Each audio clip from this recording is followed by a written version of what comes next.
What is up, everyone? It's Quinn here, and in this video I'm going to be going through my Week 12 wide receiver start sits. So talking about every single Week 12 matchup, talking about every fantasy relevant wide receiver, and then list them as either a start, fringe option, or a sit. So the starts are going to be the wide receivers you feel confident firing up as either your wide receiver 1 or your wide receiver 2. The fringe options, more your wide receiver 3s. Your flex options, may not love them in your starting lineup, but they're fine, they're suitable, they can definitely be slotted in there. And then sits are obviously going to be players that you would prefer to keep on your bench. We're just going to jump right into the first Thanksgiving game with the Packers taking on the Lions. Now, starting off with the Packers here, I have Romeo Doubs, Jaden Reed, and Christian Watson all as sits. And some of you may be wondering why I have Doubs and Reed as sit options when they've been pretty impressive as of late. I mean, Romeo Doubs has 11 plus PPR points in 6 of the last 8 games. Reed has back-to-back big games, 19.4 PPR points in Week 10, then 19.2 on Sunday. For me, looking at these two wide receivers, because I mean Christian Watson at this point is a clear sit. Looking at Romeo Doubs, he's gone over 40 receiving yards one time in the last 6 games. It's just tough for me to continue to bank on him scoring touchdowns week after week, especially on a Packers offense that's not necessarily like leading the league in touchdowns, right? Like if this was a crazy explosive passing attack, then maybe you want to trust that, but I think they're pretty middle of the pack in terms of touchdowns, so I don't want to continue to bank on Romeo Doubs getting into the end zone on lower volume because his weekly floor is just very, very low. And then for Jaden Reed, it's just a lack of volume. In the last 7 games he's played in, his highest target number is 6. If you're maxing out at 6 targets, it's hard for me to trust you week to week. Now, on the other side of this Packers-Lions matchup for the Lions, obviously you're firing up Amon-Ra St. Brown due to a high-end wide receiver 1 rest of season. And then Jameson Williams, I do think he's a sit, but maybe showing some life, could be someone who breaks out within the next few weeks. Now, the second Thanksgiving game is going to be the Commanders taking on the Cowboys. And for the Commanders, Terry McLaurin was going on a nice run, kind of stepped back a little bit over the past couple of weeks. For me, I have him as a fringe option here because it's a tough matchup going up against the Cowboys. And in a tough matchup, Terry McLaurin hasn't proven he has that super high weekly ceiling. And then the last 2 weeks, the floor hasn't been great. So if you're not a high ceiling option, but you're also not wildly consistent, and then you also have a tough matchup, I do think it's fair for me to have him more here as a fringe option, wide receiver 3 play, and then going to be sitting the other wide receivers for the Commanders, Jahan Dotson, Curtis Samuel. Looking at the Cowboys here, you definitely continue to fire up CeeDee Lamb as a very strong wide receiver 1, and then I really wouldn't be trusting Brandon Cooks or Michael Gallup in my lineup.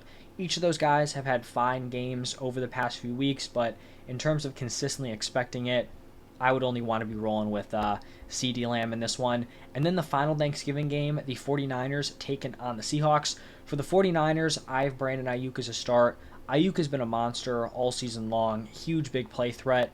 Got to continue to fire him up with a lot of confidence. And then for Deebo Samuel, I have him as a fringe option. He has been pretty wildly disappointing after the first 3 weeks of the season. So first 3 weeks, very impressive.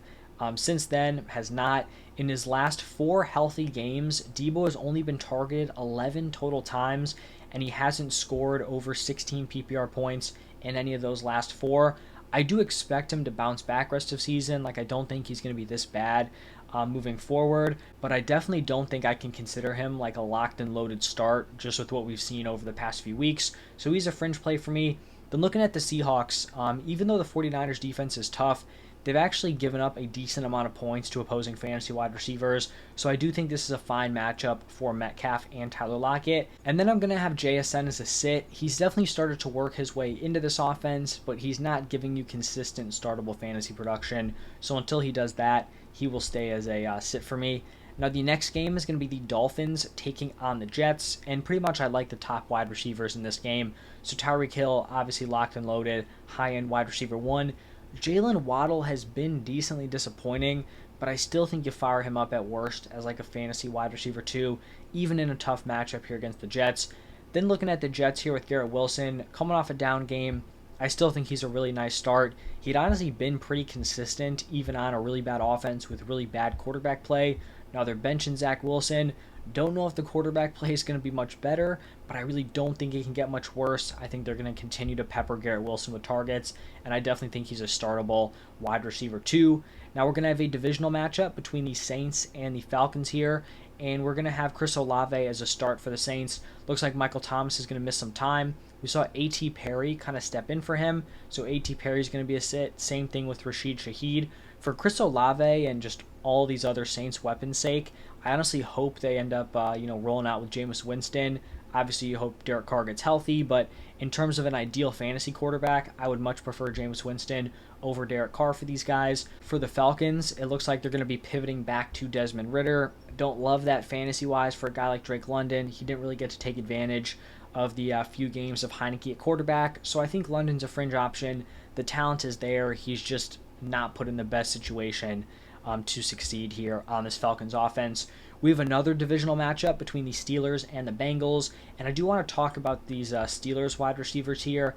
I have Deontay Johnson as a fringe option, George Pickens as a sit. We've had 5 games since Deontay has come off of IR, and I just wanted to talk about the splits between Deontay and Pickens in those 5 games. So Deontay Johnson is averaging 11.5 PPR points per game on 8.2 targets a game. I think the target number is strong. The point per game number has been a little bit disappointing, but it is after like back-to-back really down games just in general from the Steelers passing attack. So 11.5 PPR points per game. And then for George Pickens, he's down to 8.4 PPR points per game on only 5.6 targets a game. So with how terrible Kenny Pickett has looked, how bad the Steelers passing game as a whole has looked, there's really no shot, I think, that you would want to be playing George Pickens in your lineup. I still think Deontay's fine as like a wide receiver 3 because the volume is there. He, theoretically should give you a decent floor, even if he hasn't really shown it over the past few weeks. You're just kind of hoping they can get some volume going here, get something going in the passing game. So I think Deontay's more of like that wide receiver 3 at this point, but Pickens has to be a sit. Even if he is plenty talented, the production just hasn't been there when Deontay's been healthy. Now looking at the Bengals, obviously Joe Mixon out for the season is brutal for these weapons. I still think you fire up Jamar Chase as a wide receiver 1 with a lot of confidence. I think T. Higgins is probably the guy who takes the biggest hit here. We kind of saw it early on in the season, right? When Joe Burrow wasn't playing like Joe Burrow when he was dealing with that calf injury, T. Higgins was really the guy who suffered because they were manufacturing touches for Jamar Chase. They were force-feeding him. Higgins was the guy that was kind of getting left out there. So I think Higgins is more of a fringe option, whereas if Burrow was healthy, he'd be a locked-in wide receiver 2. This is obviously assuming that Higgins is going to be able to play. He did miss that Thursday night game. And then for Boyd, he is going to be a sit for me. Now the next matchup is going to be the Jaguars taking on the Texans. And for the Jaguars here, if you guys have been following my channel leading up to the season or even early on in the season, you guys know that I was very, very high on Calvin Ridley heading into the season. And I felt like in my last rest of season rankings video, which I think I put out last Thursday, it kind of seemed like I had finally pivoted off of Calvin Ridley, finally dropped him down. I'd still been a little bit optimistic. So I'd, kind of started to give up on the dream there. And then he goes out, puts together a dominant game, and now I feel like he's going to drag me back in here. I'm not jumping all the way back on the bandwagon, but I do still think he has some juice rest of season. We'll see if he's able to string together these performances with any consistency. But right now I'm going to have both of these guys as fringe options, Christian Kirk and Calvin Ridley.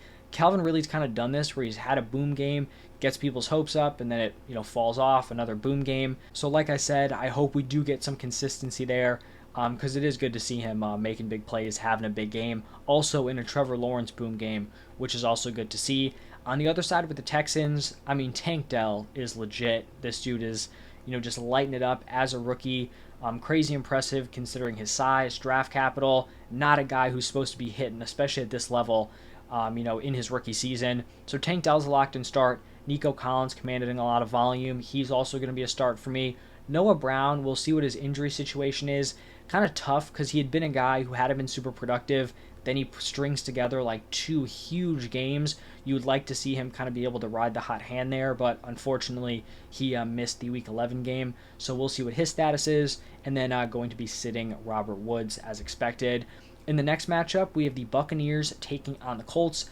Mike Evans continues to produce, and Chris Godwin continues to be disappointing fantasy-wise. So for Mike Evans, obviously you're firing him up as a start.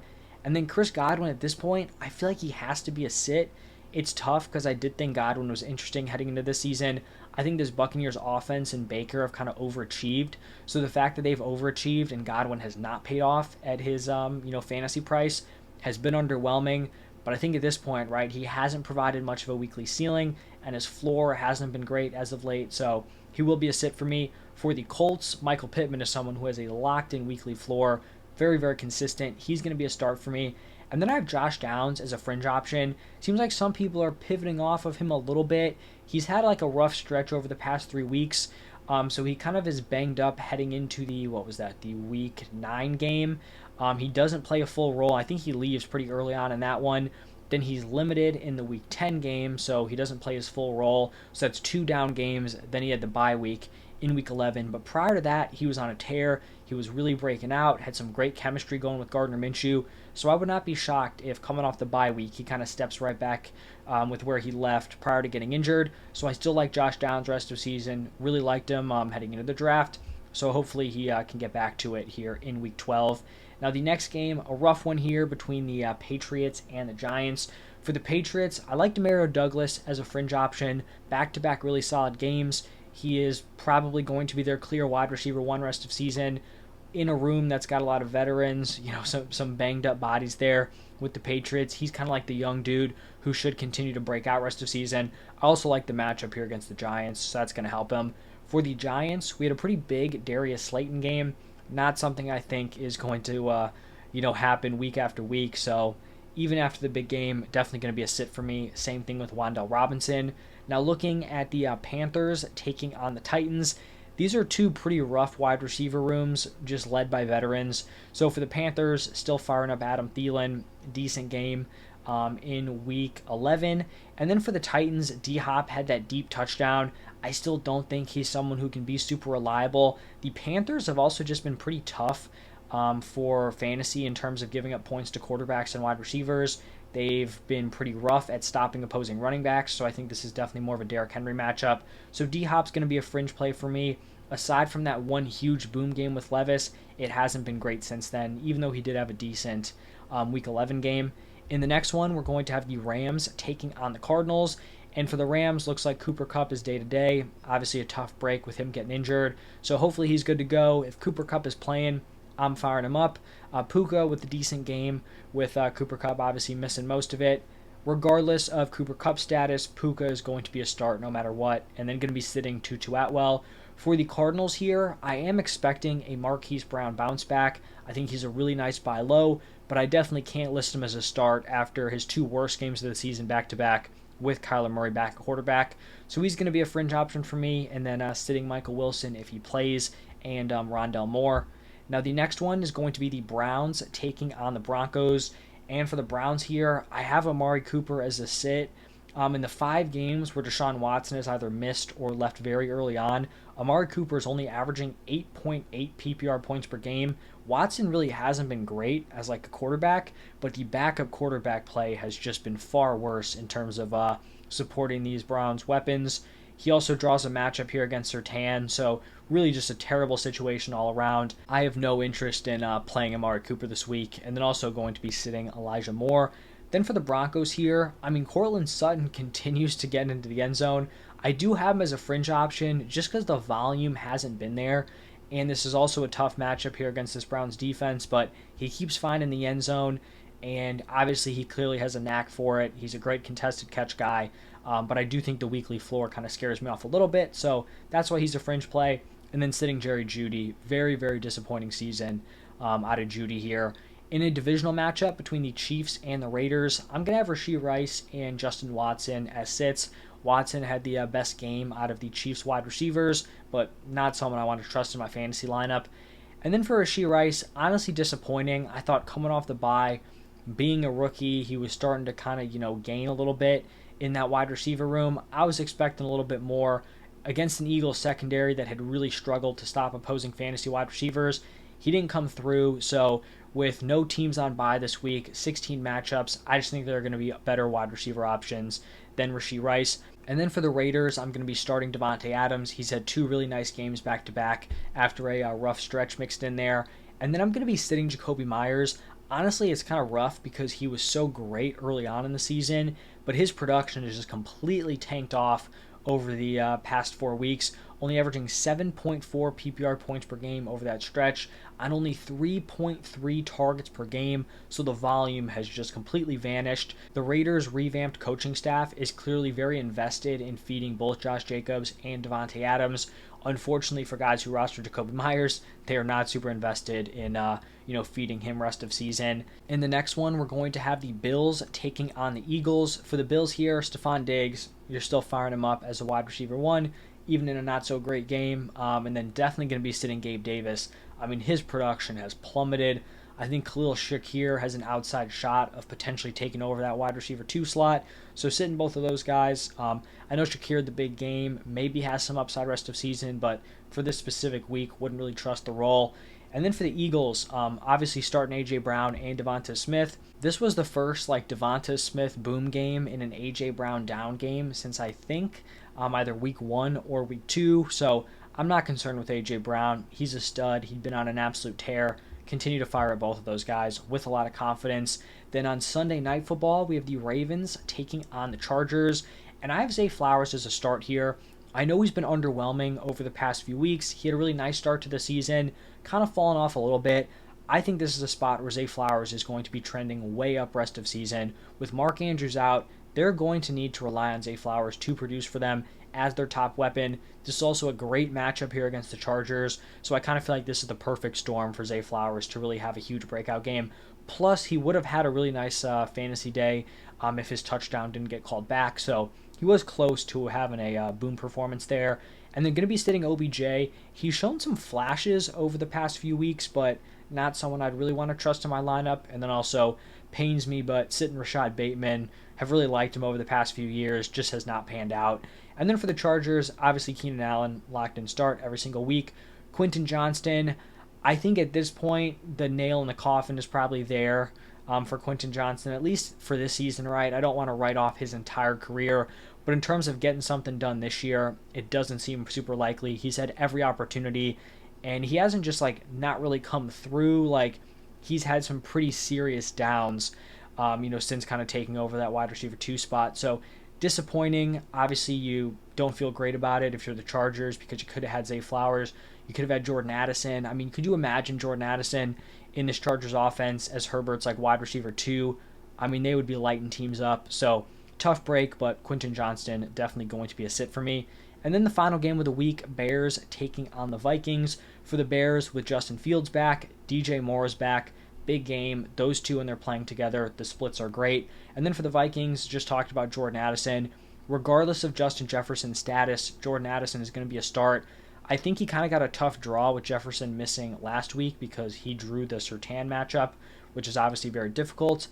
We'll see if Jefferson plays in this one. I don't think he's a lock to play, kind of up in the air at this point, but if Jefferson's playing, I'm firing him up in my lineup. And that's going to wrap it up for all the Week 12 matchups. Hopefully you guys enjoyed the video. Hopefully it helps you set your wide receiver lineups. But if you guys did enjoy, smash that like button, subscribe. Thank you all for stopping by, and I will see you in the next one.